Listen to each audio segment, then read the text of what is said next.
Olá, assinantes do canal da Dentística UCB. Dando continuidade ao nosso projeto Se Liga no Clique, vamos falar sobre um dos acessórios mais importantes para a fotografia clínica odontológica.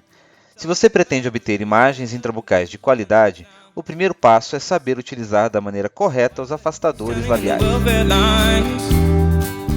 Tratam-se de acessórios essenciais, na medida que promovem a retração dos tecidos moles, em especial lábios e bochechas, para que ocorra a exposição de dentes, gengiva, palato ou qualquer outra região de interesse para a fotografia intrabucal, diminuindo ao mesmo tempo a incidência de sombras nessas regiões. Mas diante da infinidade de opções, em quais afastadores seria interessante investir? Os principais modelos encontrados no mercado nacional são os afastadores de acrílico transparentes, sendo bem indicados para obtenção de imagens de qualidade. São eles os individuais nos formatos de C e V, o afastador conjugado em forma de C, conhecido por spandex, e mais recentemente os afastadores oclusais comercializados sob a nomenclatura MF. Os afastadores individuais em C são utilizados primariamente para as fotografias frontais e auxílio contralateral nas fotografias laterais, como demonstraremos mais adiante. Os afastadores individuais em V podem ser utilizados para obtenção de fotografias laterais pela técnica direta. Existe também a técnica indireta com uso de espelho lateral, que será abordada nos próximos vídeos da série.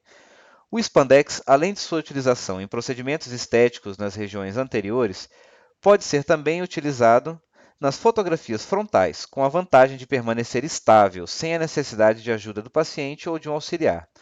Os afastadores MF ou oclusais auxiliam justamente nas tomadas oclusais superiores e inferiores, além de tomadas anteriores com uso de espelhos ou contrastes fotográficos, o chamado fundo escuro. Pessoalmente, achamos esse último muito instável durante a tomada fotográfica, e assim não indicamos a sua utilização.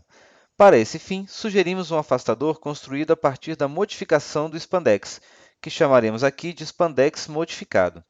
Sua construção é bastante simples. Com um disco metálico diamantado montado em uma peça de mão, realiza-se o corte das metades inferiores das duas porções ativas do spandex, para que essa região não atrapalhe a inserção de um espelho ou do contraste fotográfico simultaneamente na boca. Ao final, com o mesmo disco, procede-se o arredondamento das arestas e das margens, para que não machuque o paciente durante o seu uso. Sugerimos, após a finalização do contorno com o disco de aço, o polimento das superfícies, em especial das arestas formadas, com discos de borracha abrasivos. Desse modo, obtemos um afastador conjugado sem as extremidades, bastante estável e funcional para as fotografias oclusais e anteriores, como veremos adiante. Apesar do seu simples manuseio, existem algumas pequenas dicas clínicas na utilização dos afastadores labiais que podem ajudar na obtenção de imagens intrabucais de qualidade com o menor incômodo para o paciente.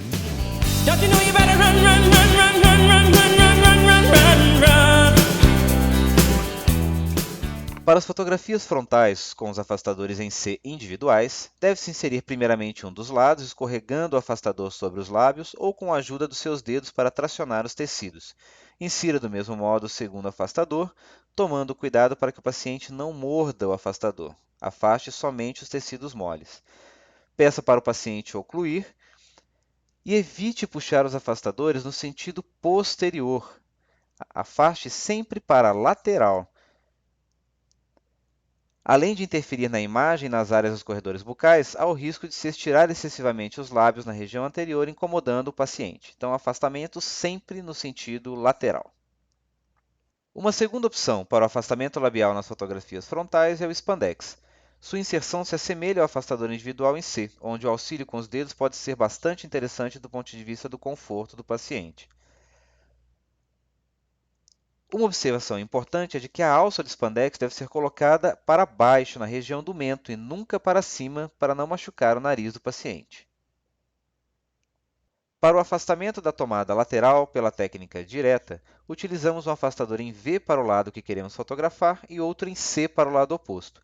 Caso esteja sozinho, você pode pedir para o paciente segurar o primeiro afastador enquanto coloca o segundo. A dica aqui está no sentido e na força aplicada no afastamento.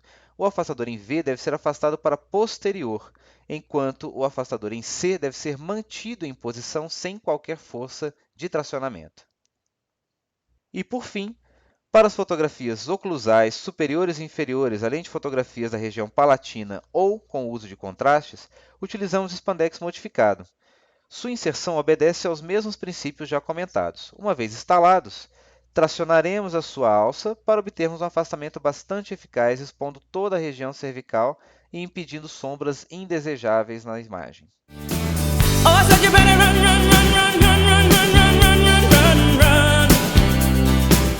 Muito bem, dúvidas? Gostaria de agradecer aos estudantes Camila e Vitor, da Universidade Católica de Brasília, pela ajuda nas demonstrações desse vídeo. Aqui estão as nossas referências.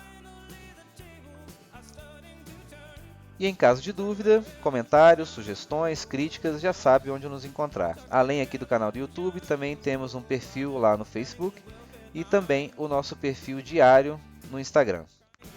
Aquele abraço, até a próxima.